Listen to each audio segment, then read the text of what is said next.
Hello, good afternoon guys. Nandito tayo sa Puka Beach. Ngayon is March 2, 2025. Explore natin dito yung lugar.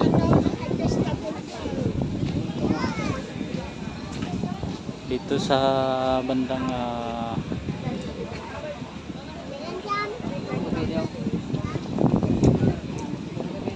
pasukan, ang daming mga vendors, isil ng mga pagkain, mga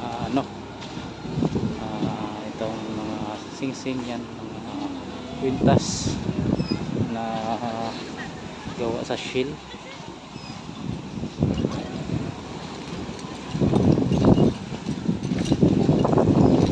Pasado alauna ng hapon ngayon.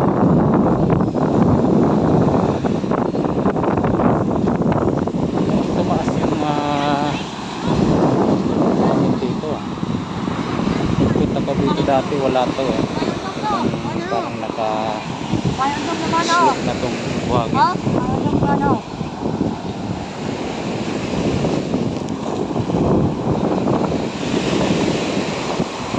Ganda ng tubig ngayon, very clear. Yun,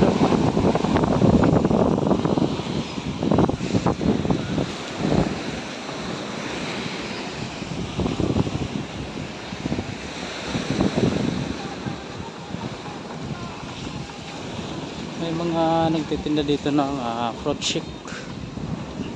Ang dami dito nagtitinda. Yan, kung makikita nyo yung pasukan dito. Yan.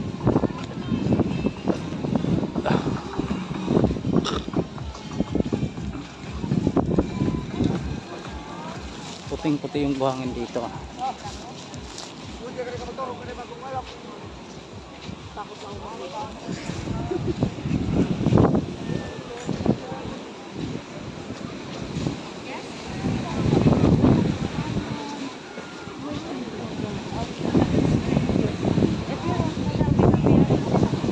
Yan, dami nagpipit dito, mga family gatherings.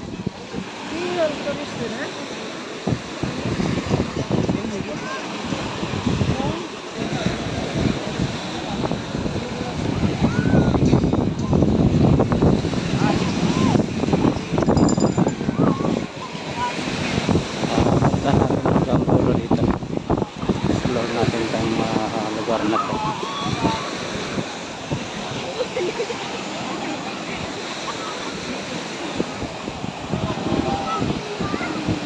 Kalimutan ko yung shade ko sakit sa mata yung sunlight sa sobrang liwanag. Nagdala lang ako ng pangsapin sa buhangin. Matutulog ako dito mamaya dito sa bandang unahan. Tulog tayo, maganda matulog dito pa sa dagat, git ng dagat kasi lakas yung yung hangin, also fresh yung hangin.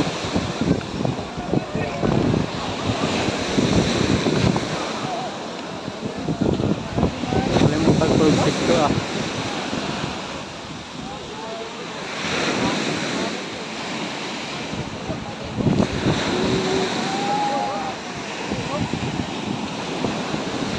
kung i-compare natin yung place dito kaysa dun sa Vision 1-2, mas malinis dito. Tingnan, malinis yung place,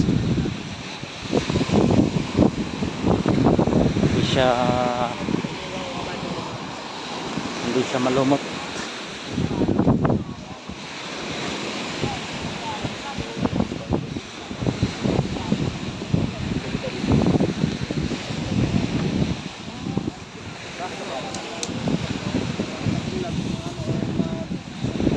Is ba ito tagalan nito, may mga hotels dito sa gilid ng dagat na to.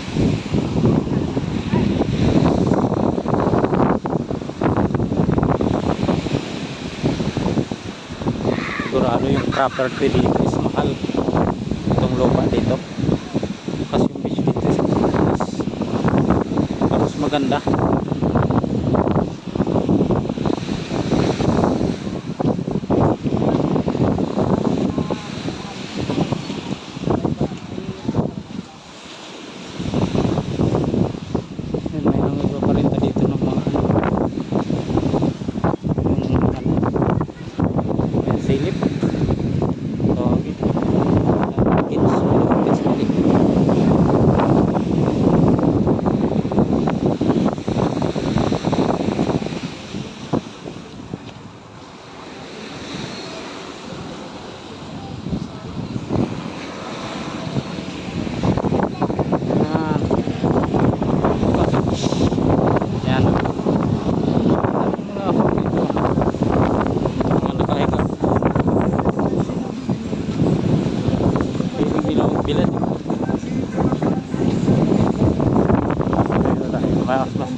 Maganda dito sa unahan.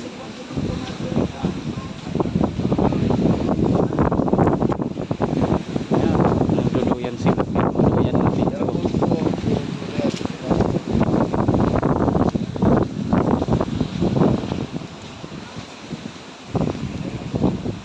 Yun.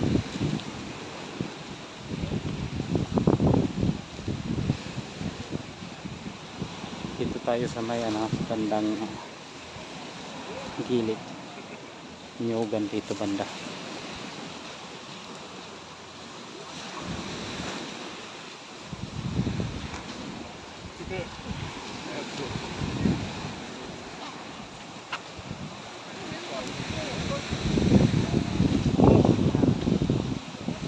Mahaba-haba din itong beach na to eh. Dapat may kalsada dito sa gilid ng beach na to.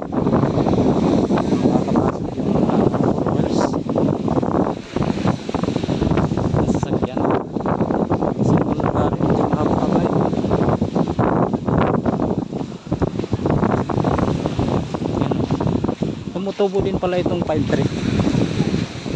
Kasi mo din sa may station na 1 at saka to. May mga pine trees. Yun o. Akala ko sa malamig na lugar lang ito tumutubo. Pwede din pala sa mainit.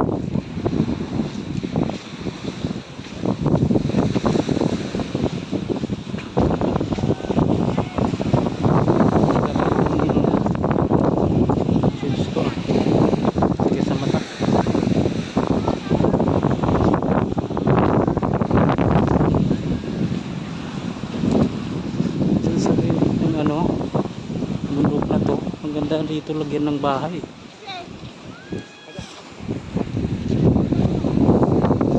Yan o. Ang ganda ng tubig na yan. Ang linaw. Ang linaw. Kitang kita yung ilalim ng buhangin.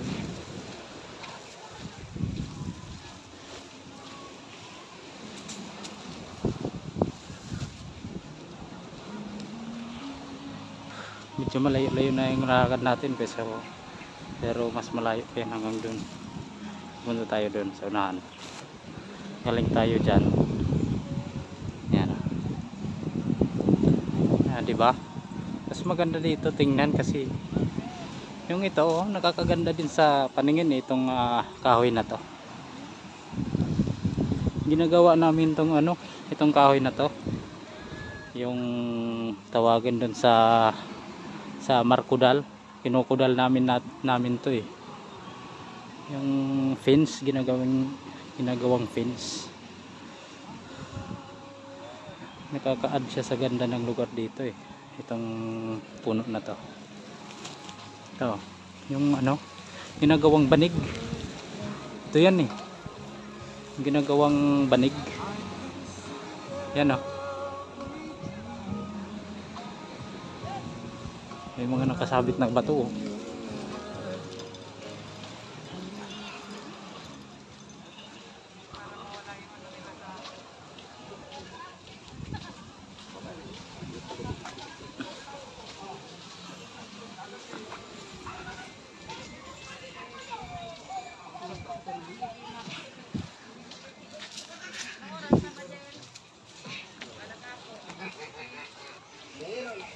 May kalsada din dito ah.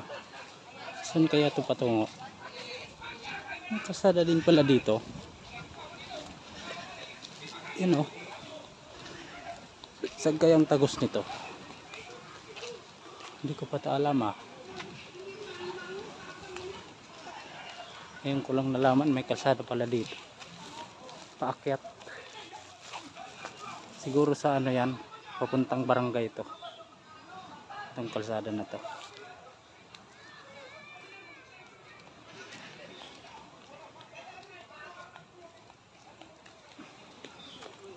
Ano, may mga kuan dito. May ari na siguro. Sana tayo makatag. Uy, ang daming bunga ng papaya oh. Kahit manguha ng papaya yun. Yung native na papaya. Dating resort siguro to oh. Kabakod siya eh. Ganda dito oh. Lalim ng mga puno, matulog. Dala lang ako ng ano to. Dala tayo ng sapin para mamaya matulog tayo. Ito tayo dito sa una. Haba pa to hanggang doon sa dulo. Puntan natin. Kalimutan ko talaga yung shades ko. Kasi dito kailangan talaga may shades kasi yung sunlight masilaw sa mata.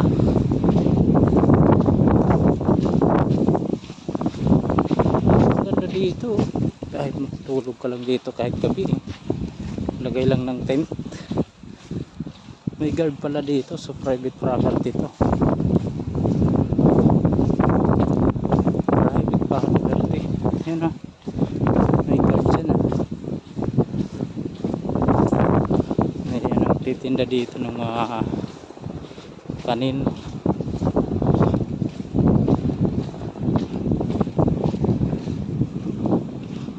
Yan o. Doon tayo galing.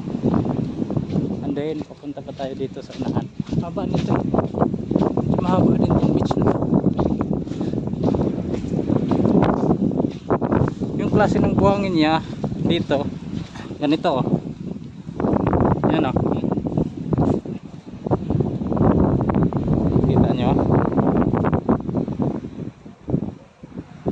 Hindi siya masyadong ano dito sa may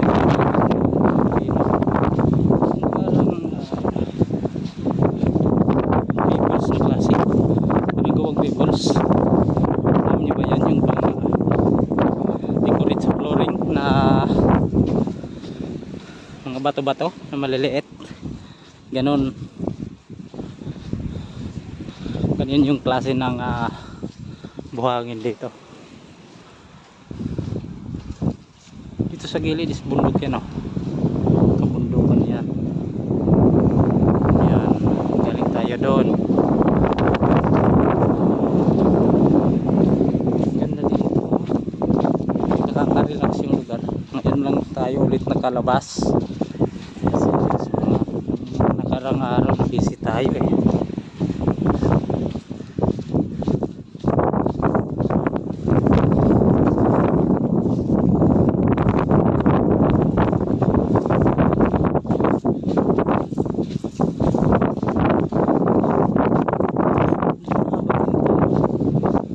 Nakarang araw punta ko dito. Ito lang di ko to napuntahan ngayon pupuntahan natin para explore natin yung place. Ang ganda ng place dito may bahay dito. Simpleng buhay lang ganyang bahay diba? Okay na eh. Pilit ka ng beach makatira tapos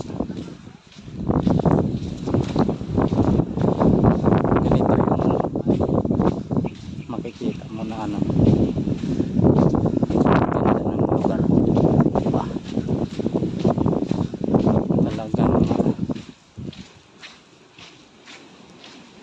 kung kanan satisfied.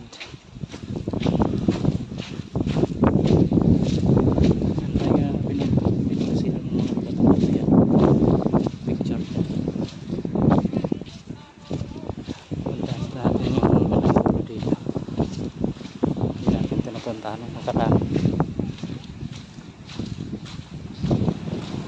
Eco Beach. Galing nito magagawa ng mga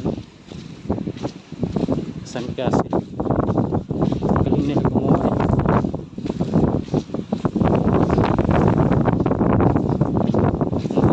dito na chic.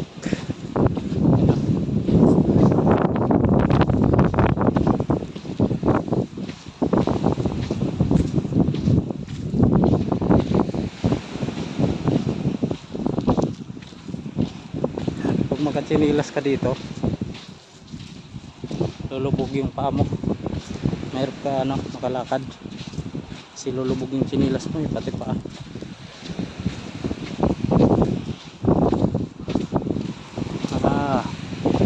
Dito na, nandito na tayo sa bandang dulo.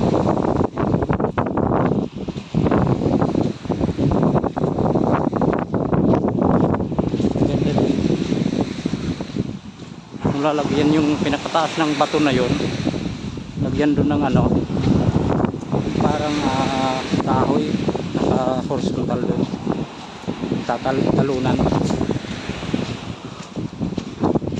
May kuiba dito, pal property, espace, parang may kuiba dito sa bandang unahan. May kuiba pala. Pakitin natin mamaya kung anong itsura dyan. Tingnan lang natin. Gumuho yung bato.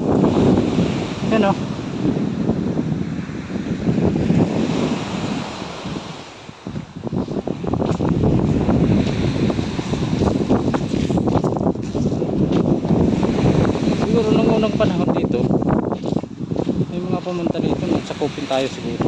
Dito sila mga gulpa dito sa gilid ng dagat. Dyan lang. Kahit sumilong dyan,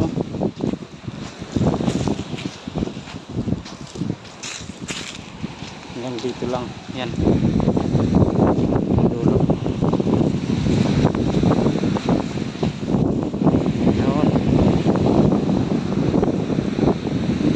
Yan ng yung talunan na kahoy dyan, yan yung taas ng bato na yun.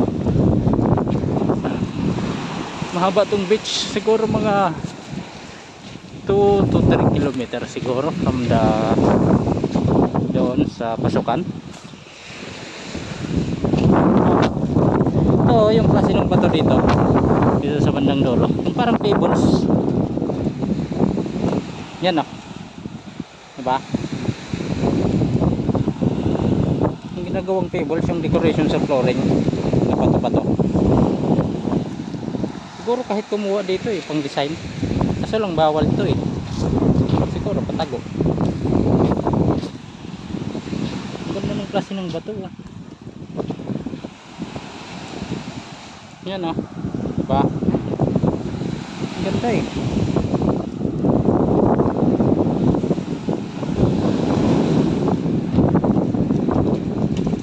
So yun guys, hanggang dito lang tayo. So thank you for watching.